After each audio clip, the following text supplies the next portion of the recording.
दोस्तों, आज हम बात करने वाले एक ऐसे इंसान की जिसके बारे में आपने कभी नहीं सुना होगा। उनकी सक्सेस स्टोरी के बारे में हम बात करने वाले हैं। दोस्तों, ये इंसान हम लोगों को सक्सेस स्टोरी बताने वाले हैं कि कैसे हम लोग सक्सेसफुल हो सकते, कैसे हम लोगों को बुरी हालातों में कभी भी अपने पैशन और अपनी ज़िद कभी भी नहीं छोड़नी चाहिए, क्योंकि हमारी ज़िद से बड़ा और कोई भी पैशन या कुछ भी हम लोग जो सक्सेस पाना चाहते हैं वो होता है। इसलिए हमें एकदम बिल्कुल कॉन्फिडेंस हो के सारे काम करने चाहिए, तभी हमको सक्सेस मिलती है। आज हम एक ऐसे ही इंसान की सक्सेस स्टोरी बताने वाले हैं। जी हाँ, वो कहते हैं ना कि हमें अगर कामयाब होना है तो हमें सक्सेसफुल लोगों की स्टोरीज को जानना चाहिए, कैसे उन्होंने कौन कौन सी टिप्स अपनाए उनको जानना चाहिए, ताकि हम कम समय में ज़्यादा सक्सेसफुल हो सके। जी हाँ, आज हम ऐसे ही एक बच्चे के बारे में जो कि माचिस बेचने पर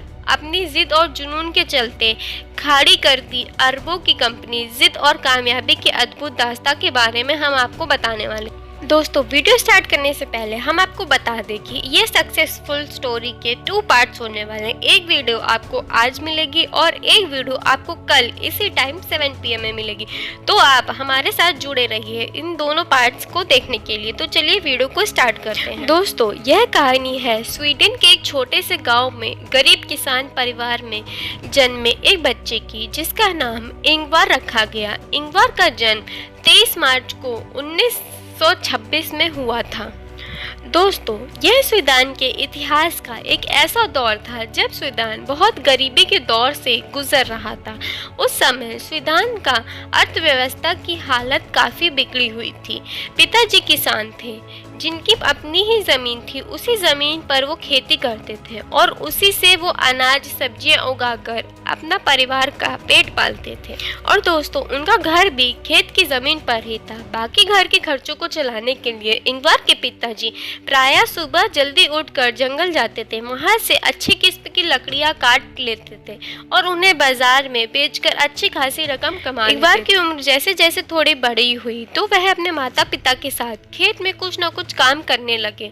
इस तरह से पूरा परिवार खूब मेहनत करता था। इसके बाद एक बार जब 5 साल के हुआ तब उनका दाखिला स्कूल में करवा दिया गया, जिसमें एक बार को लेकर कुछ महीने बाद यह सामने आए कि इस बार डिस्लेक्सिया नाम की एक बीमारी से पीड़ित है। और यह एक ऐसी बीमारी है दोस्तों जिसमें शब्दों को पढ़ने तथा समझने में परेशानी आती। जी हाँ, जैसे कि आपने तारे ज़मीन पर देखी होगी, उसमें भी जो छोटा सा एक बच्चा होता है उसको भी यही बीमारी होती है। इसी कारण एक बार लेट उठता था और इस आदत से और डिस्लेक्सिया नाम की बीमारी से बहुत परेशान थे उसके पिता, जिसको लेकर वह एक बार को अक्सर गुस्से में बोल देते थे कि तू इतना लेट क्यों सोकर उठता है और पढ़ाई में भी कमज़ोर है। ऐसा ही होता रहा तो जिंदगी में तुम कभी भी कुछ भी नहीं कर सकते। पिताजी की यह बात एक बार को बहुत बुरी लगी। एक बार पिताजी की इस बात को गलत साबित कर दिखाना चाहता था कि एक दिन वो जिंदगी में ज़रूर बहुत कुछ बड़ा करके दिखाएगा।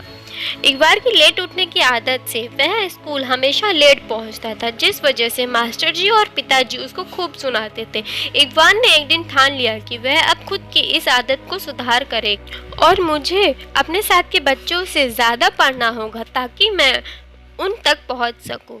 जिसके चलते एक बार ने सुबह 5:30 का अलार्म लगाया और अलार्म को स्टॉप करने वाला बटन तोड़ दिया। जब अलार्म बजने से रोज एक बार 5:30 बजे उठ जाता। एक दिन सेल खत्म होने के कारण सुबह अलार्म नहीं बजा, फिर भी एक बार समय से पहले उठ गया। यह देखकर एक बार अचंभा रह गया कि वह कैसे हुआ।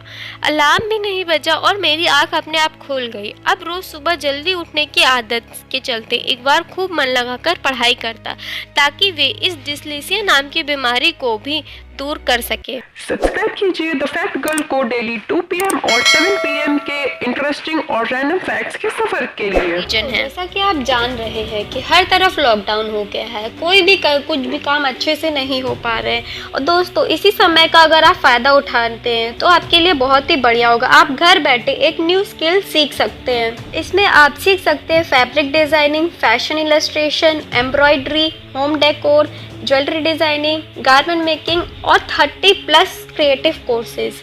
जी हाँ, और इनको कंप्लीट करने के बाद आपको 2 सर्टिफिकेट प्रोवाइड किए जाते हैं। इनको कंप्लीट करने के बाद आप एक सर्टिफाइड डिज़ाइनर बन जाते हैं गवर्नमेंट ऑफ इंडिया की तरफ से, और आपको एक सर्टिफिकेट मिलता है जो कि famous national award winning fashion designer Neeta Lulla के साथ प्रोवाइड किया जाता है। कोर्स में एनरोल करने के लिए आप हमें डिस्क्रिप्शन में दिए गए इंस्टा आईडी पर मैसेज कर सकते हैं। तो दोस्तों, अभी तक कि हम लोग ने देखा कि जो एकवर के माता पिता थे वो बहुत ही गरीब थे, वो बहुत ही गरीब फैमिली से बिलोंग करते थे।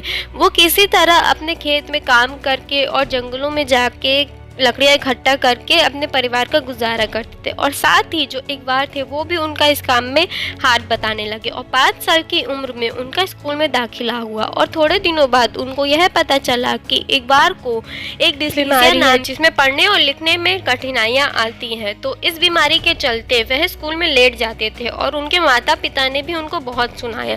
आखिरकार उन्होंने यह ठान लिया कि वह सुबह जल्दी उठकर वह पढ़ना लिखना स्टार्ट करेंगे। तो उन्होंने ये चीज़ ठान ली, तो वो अलार्म लगाते हैं। एक दिन अलार्म लगाते हैं सुबह जल्दी उठने की, और अलार्म की बटन तोड़ देते हैं ताकि वो अलार्म बजती रहे और वो टाइम पे उठ सके।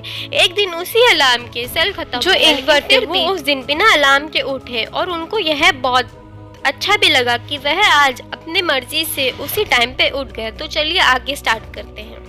6 साल की उम्र में एक बार पढ़ाई भी करते थे और अपने पिता के साथ लकड़ियाँ लेने जंगल भी चले जाते थे। हालांकि यह उसके खेलने कूदने की उम्र थी, लेकिन अपनी जिद के चलते उसे अब खेल कूद में भी कोई रुचि नहीं। उसके मन में अब एक ही धुन सवार थी कि कुछ बड़ा करने की, कुछ बहुत ही बड़ा करने की। अब जब भी एक बार अपने पिता के साथ जाते तो वहाँ से लौटते हुए रास्ते से लकड़ियों के कुछ अच्छे सरकंडे चुनकर उठा लाते। उन सरकंडों की कलम बनाकर स्कूल के बच्चों को बेचकर खुद का जेब खर्चा निकाल लेते थे। यहीं से एक बार अपनी इस छोटी सी उम्र से ही पैसा कमाने के और बेहतर अवसर तलाशने लगे। और जब वह 7 साल के हुए तो अपने पिताजी की बनाई गई 3 पहिए वाली साइकिल पर माचिस बेचने का काम चालू कर दिया। इससे वह अपने स्कूल के खर्चे के लिए पैसे निकाल लेते थे। 10 साल की उम्र में उसके पिता ने उसे साइकिल दे दी, जिस पर वह अपने आसपास के गांव में भी माचिस बेचने लगा। उसी दौरान उसे पता चला कि अगर वह माचिस स्टॉकहोम शहर के होलसेल से खरीद ली जाए तो काफ़ी सस्ती पड़ेगी। तो इस तरह से मैं अधिक माचिस लोगों को बेच पाऊंगा, यानी अधिक मुनाफा कमा पाऊंगा। वहीं स्टॉकहोम शहर में अपने एक रिश्तेदार की मदद से इकबाल ने बहुत सारी माचिस मंगवा ली।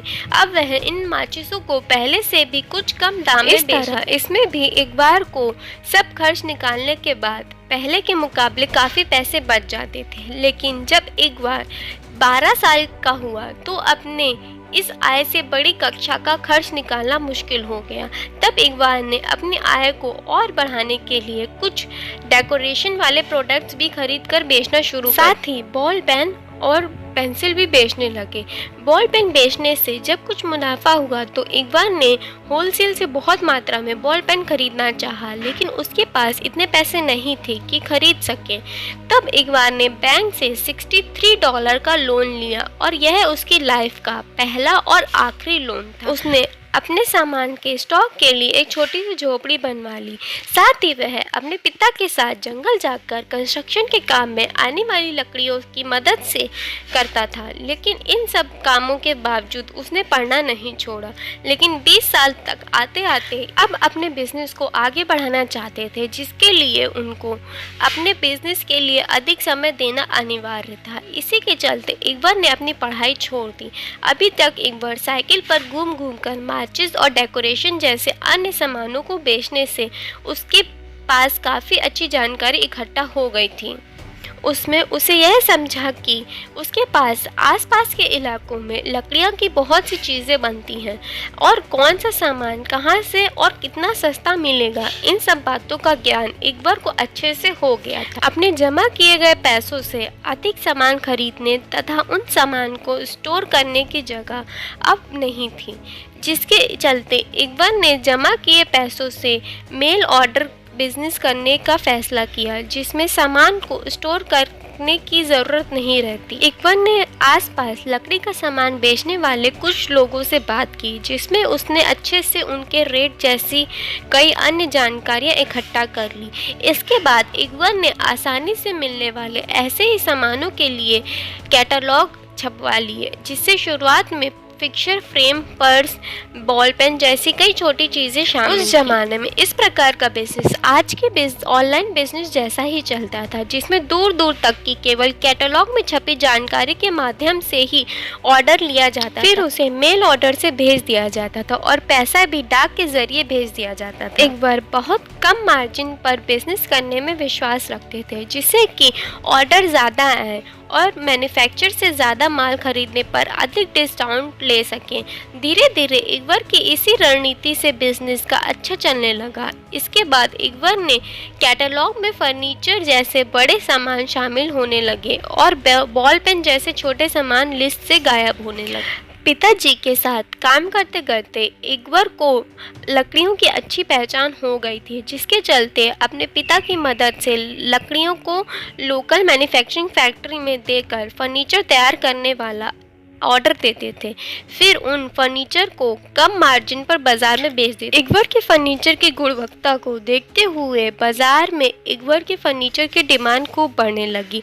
माल अब बड़ी बड़ी गाड़ियों से जाने दोस्तों आज के लिए बस इतना ही। अब इसका आएगा कल सेकंड पार्ट, तो उसको भी पूरा एंड तक ज़रूर देखिएगा। उसमें हम बताएंगे कैसे इसी बिजनेस के चलते इकबाल ने एक world class famous company start की जो कि अभी भी बहुत ही फेमस और वेल रेप्यूटेड कंपनी है। सो गाइस वीडियो को एंड तक देखने के लिए बहुत बहुत शुक्रिया। तो चलिए मिलते हैं कल की वीडियो में। Thanks for watching, bye bye, take care. The Fact Girl को डेली 2 PM और 7 PM के इंटरेस्टिंग और रैंडम फैक्ट्स के सफर के लिए